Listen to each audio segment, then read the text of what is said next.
It's day 2 of the retreat.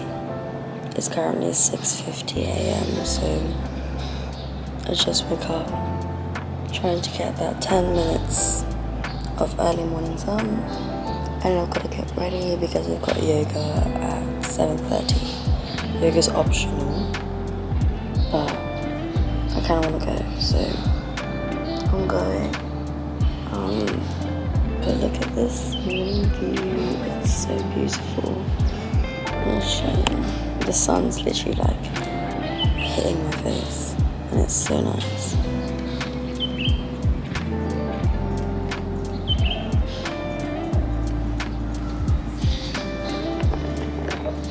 Beautiful, beautiful.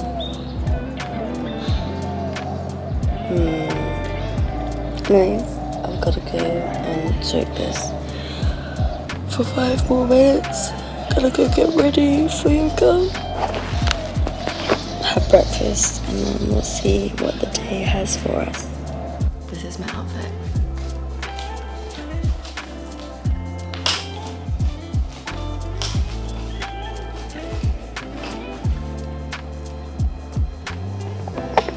I'm gonna head out for yoga. Then I can hear the clouds outside. Okay, thanks. See you later. Exhale, hands to your heart center. Now inhale, reach your arms up. Keep your arms up. On your exhale, draw your left knee to your chest. One leg balance. Hold.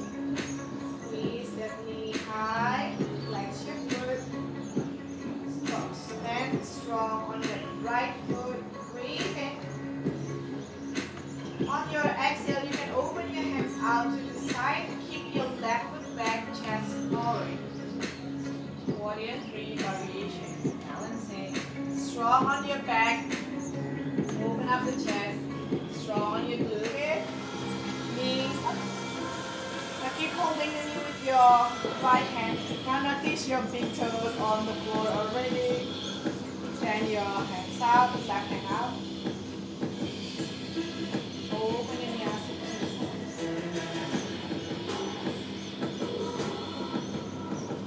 side. Maybe you stay here. And if you can balance and stay here, maybe grab your ankles with your hand. Place your legs on your inner thigh.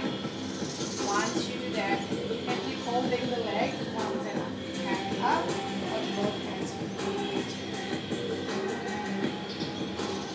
Again, look at one point as your GP, your focal point for the balance. Press your feet down to the ground, reach your arms high.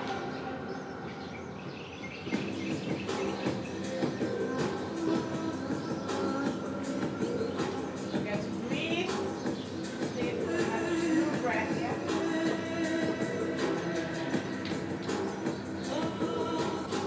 And breathe. Stand equally on your feet, relax the shoulder. Focus on your breathing. Slow, steady breath. Away into your tricep. Look up to your hands. Maybe some of you can stay here, or maybe some of you have space around the shoulder to bind. Touch your fingertips behind. If not, it's not a must. If you're struggling here and you can't breathe, don't do that. Just open up the right side. Switch, right hand down in front of your right knee. Left hand reach. Maybe bind it. If not, that's fine. Keep your chest and side body open. Breathe in one more. And release, exhale. Okay, from your squat, we're going to lower the knee down. Twist to the steps. Drop your knee out to your right side. Extend your left hand out. Maybe slightly higher to remember. Yes, you can press the knee with your hands.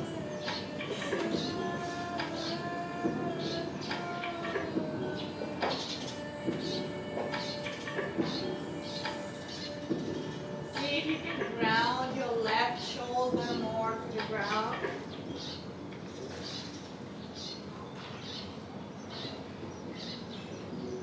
And release, untwist back to center. Stretch your leg out on the mat. Let's find your way into Shavasana. Final resting pose for the next few minutes. Relax your arms by your side. Close down your eyes.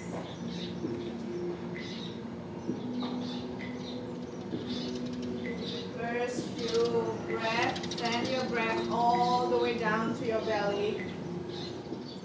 Let's slowly find your way back to sit.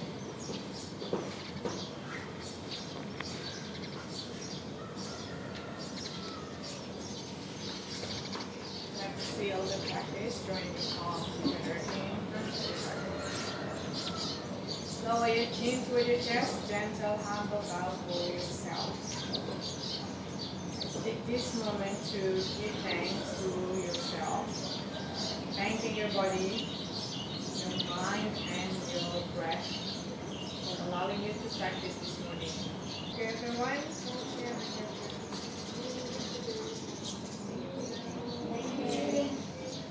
That was amazing. Look at this view.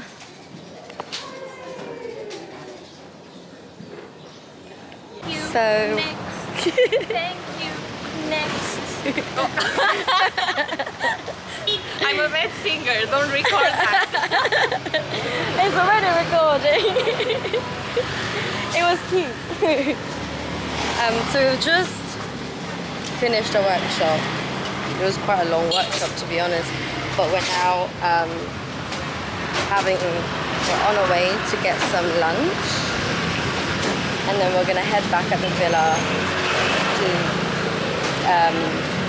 spend some time in the pool, then get ready. They're taking us to Penny Lane. Oh shit! Oh, is she okay?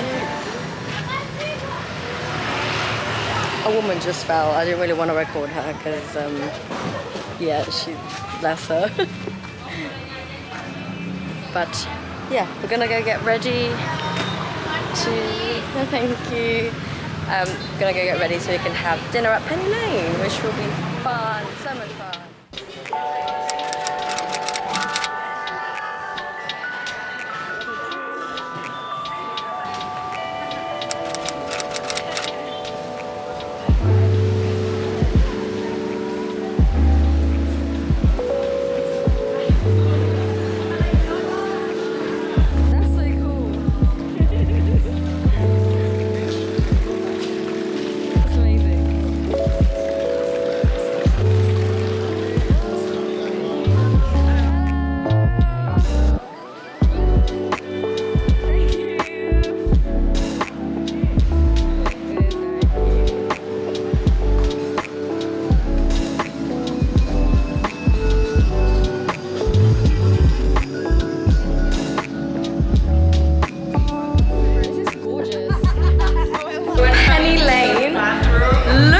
Bathroom, please. Let me just show you. Okay, you've got Trinny there.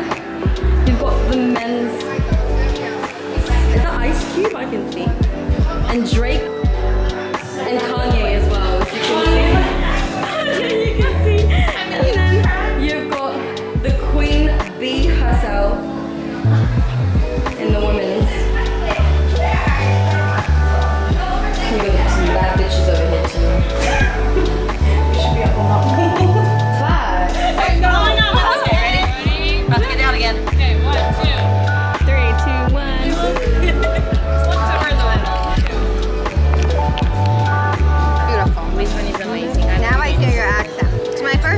Sounds familiar, but now yeah. It's now the end of day 2 of the retreat.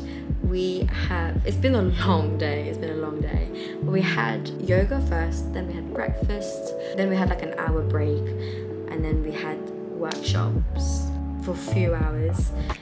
And then we had a long lunch, and we then got ready to go out for dinner at Penny Lane. And that was, oh my god, that place was beautiful.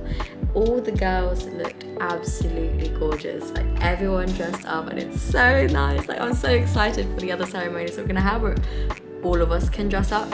And after dinner, we then had to go to the supermarket to buy some snacks for tomorrow, because tomorrow is gonna be a big day. And tomorrow, the title for tomorrow is, I believe, connecting with your inner child, I believe. And it's seeing the world through your inner child. So we're gonna have a whole day trip to Ubud. We're gonna go see the rice fields, we're gonna go see the waterfalls, gonna go to the market. So it's gonna be fun tomorrow. It's gonna be long. I think they said it takes about 2 hours to get there. So we're gonna start early, 6:30 to 7, we're gonna get ready. And then from 7 to 7:30, we then have breakfast. And from 7:30, the cars leave. So yeah, we have a whole day trip. I'm gonna show you my haul actually. I'm gonna show you 1 second. So I've bought some snacks. So I have piatos, Indonesian piatos, because I was like, oh, piatos, if you know, you know. I didn't have obviously the Filipino flavors, but I was just like, you can never go wrong with barbecue, so let me just get the barbecue flavor, because I didn't really understand what the others meant.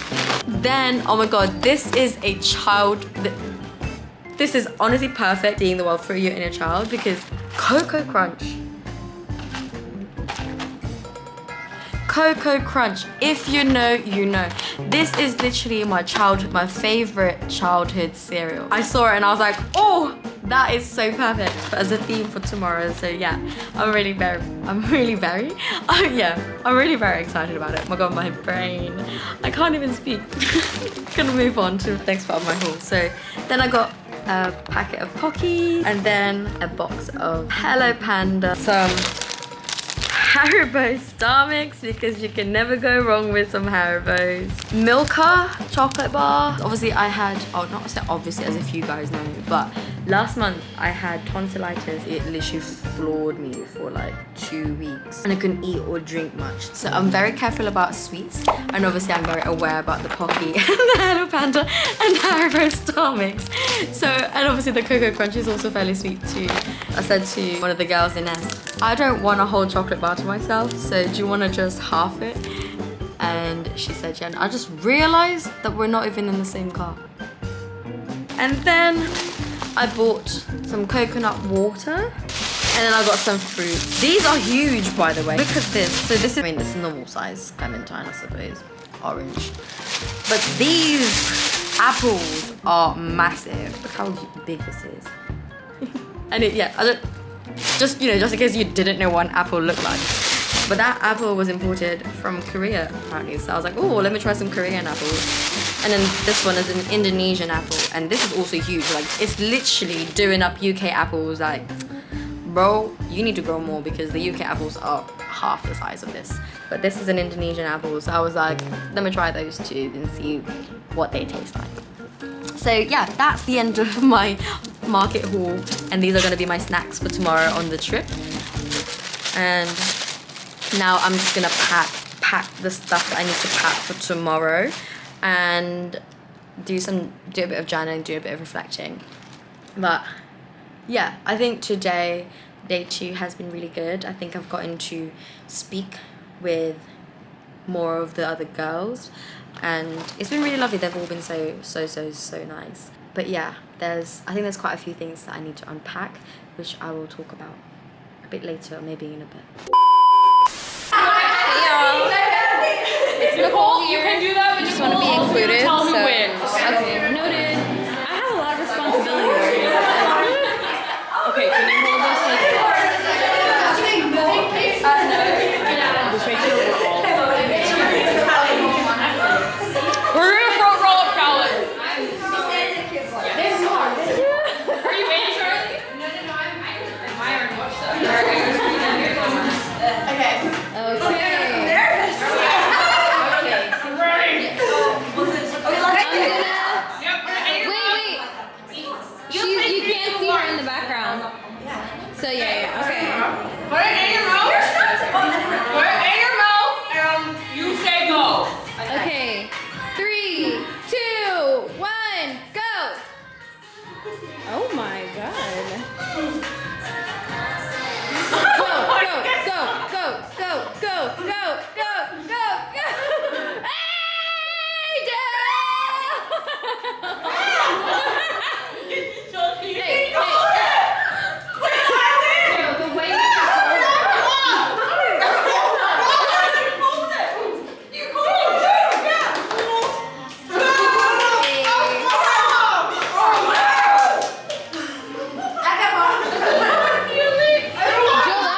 was like,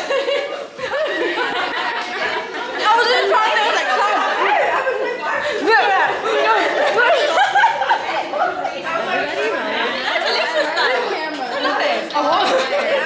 it's still recording. I know, I'm recording everybody.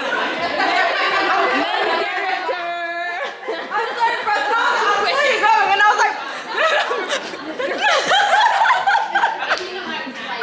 The wiener!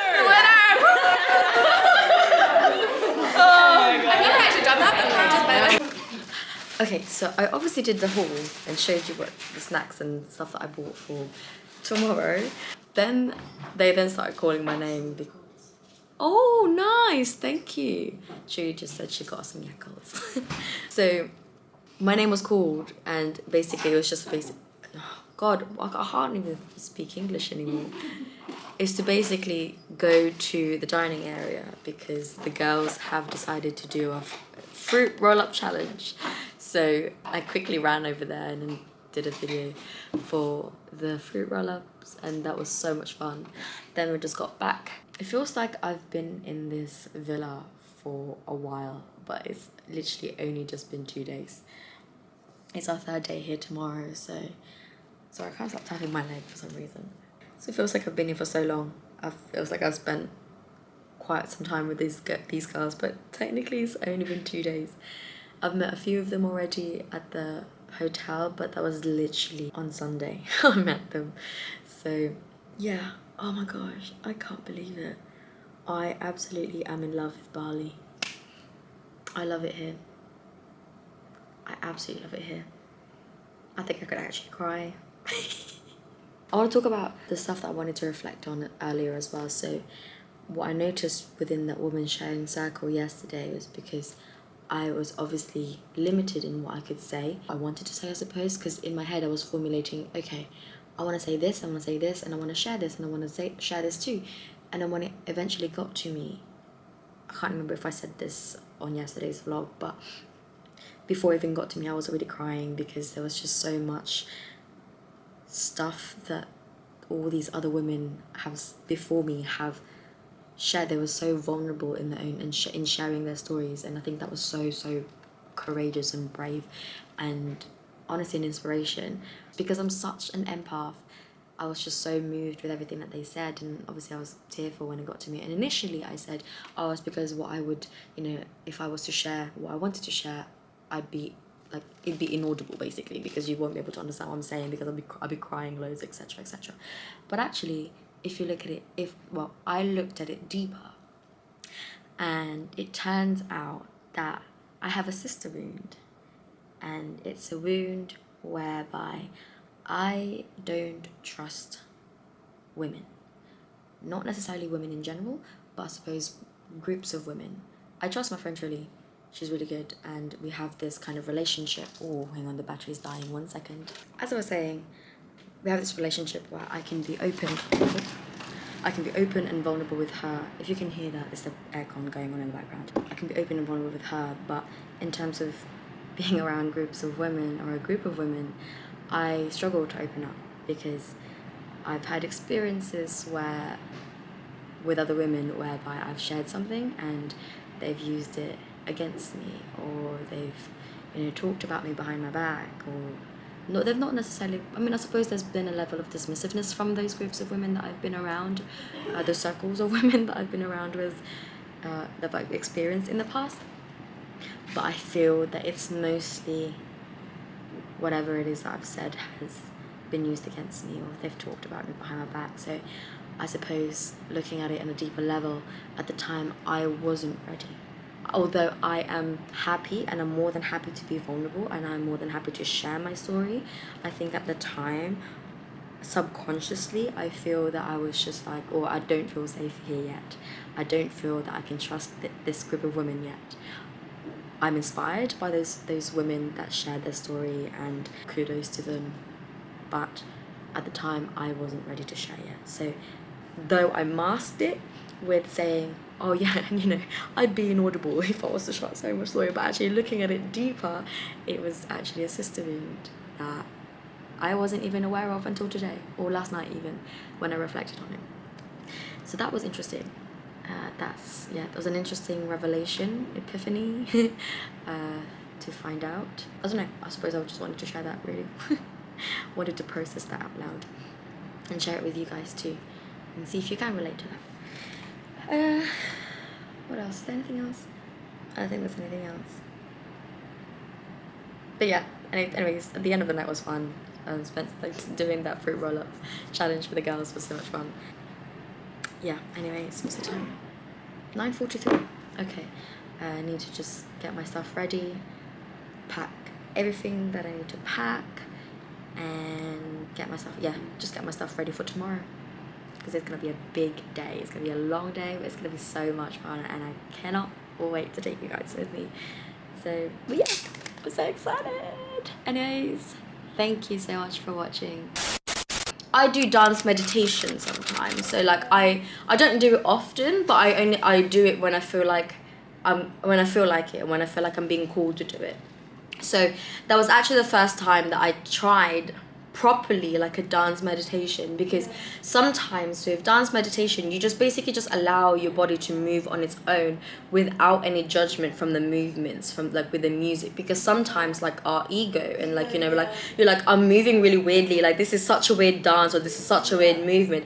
I put those aside. Like I had those thoughts initially, and then I was like, okay, no judgment, Meg, just let it be. You know, today when we done the meditation, I really took on what Erin said at the beginning, like don't have any judgments on this. No. Because normally I would be like, like that didn't go how I wanted to, I didn't get what I wanted out of it. Yeah. But I took on Erin's, you know, her guidance and saying like, don't place any judgments on No. the meditation.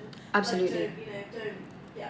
And I feel like that helped massively. I feel like that's part of the reason why I had such a good experience. 100%, and that's what I've been trying to practice. Like that was in October last year that when that happened. Really? Since you feel like it's changed you or changed your since then, since, you know, when I said to you, like I had my reading with Laura in September last year, and then October, obviously I had then had that experience, and then this was what's crazy after, because I had the experience at night time, like in the evening.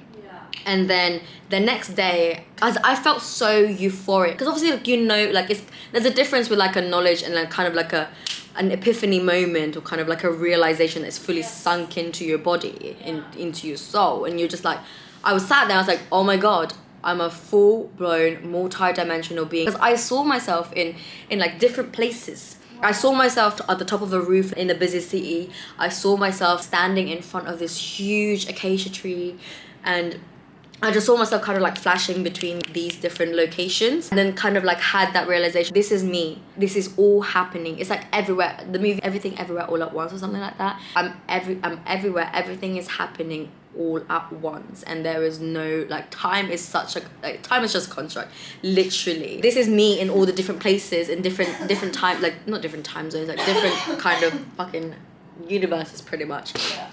And I had that realization, and I was so euphoric at the end of it. I was like, wow, like I don't even know how to come out of it. It's like this has fucking changed my life. It was like, this is crazy. And I woke up the next day and had work.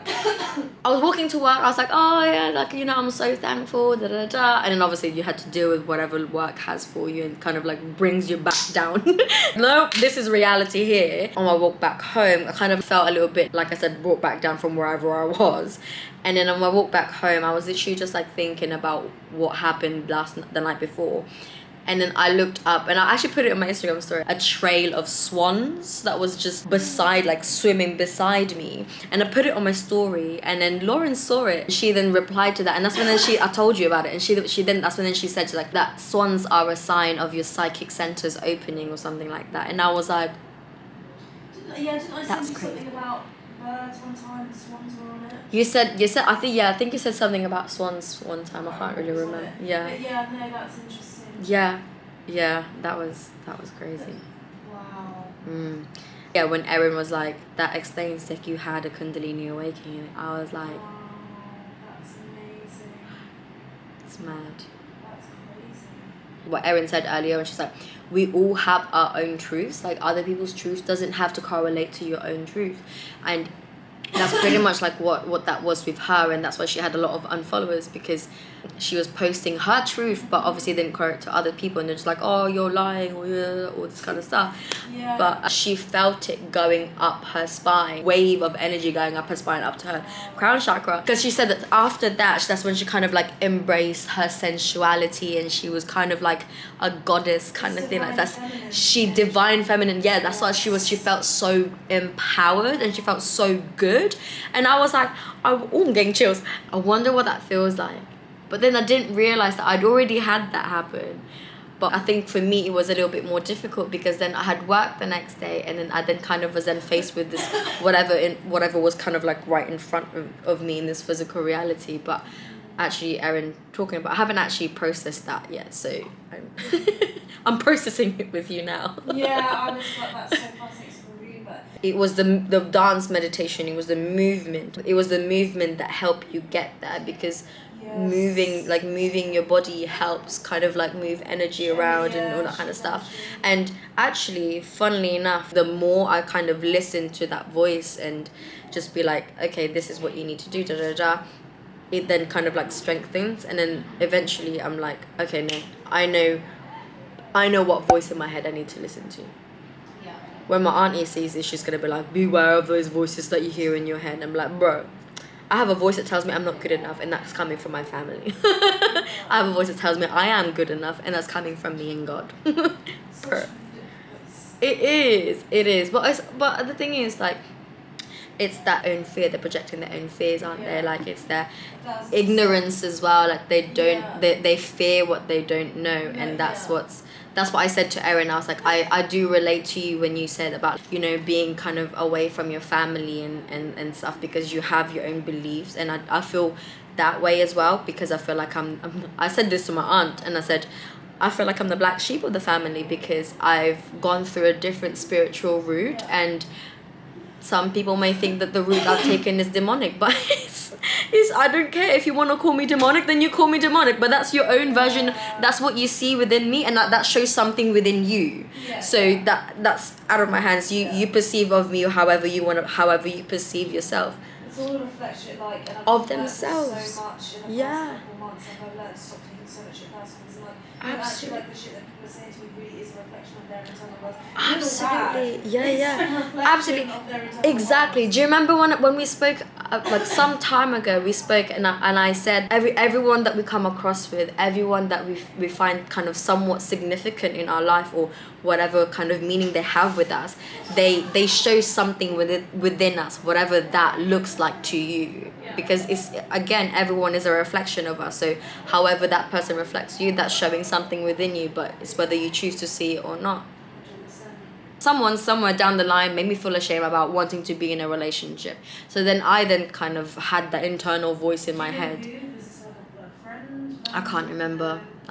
And that's the thing, like, nowadays I just usually just identify what it is within me, and if I don't really need to pinpoint who that came from or where that came from. I was just more kind of an understanding that although that might be helpful, like when Erin was saying earlier, like, I'm just gonna figure out whether that's the 14-year-old me, like 7-year-old me, 4-year-old me, whatever year old me, and then kind of embrace her kind of thing. But for me, because like my memory is quite hazy, and I haven't really got very good memory in terms of my childhood and other kind of like in the past, I don't really focus too much on that, because then I can overthink, and I then get stressed, and I'm like, oh my god, why can't I figure out how old I was and all that kind of stuff, and who Think too much about it. If you can't think what you